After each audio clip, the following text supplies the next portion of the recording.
you may want to remove the cabinet door to allow more access. Unpackage the unit and familiarize yourself with your specific rollout. Remove the rollout from the base assembly by pressing the clips and lifting the unit outwards and upwards. Place the base centered inside of the cabinet, making sure that the plywood runner is tight against the back side of the face frame. For frameless and inset applications, set the runner back 3/4 of an inch. Secure the base with the provided number 6 by 1 inch Phillips drive coarse thread screws by screwing into the pre-drilled holes in the plywood runners.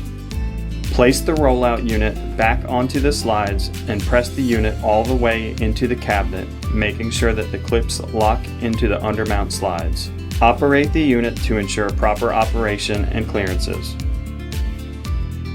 For units with dividers or bottle grid, you can reposition them by removing the divider and swapping the metal dowel pins to the desired position and reinstalling the divider or grid.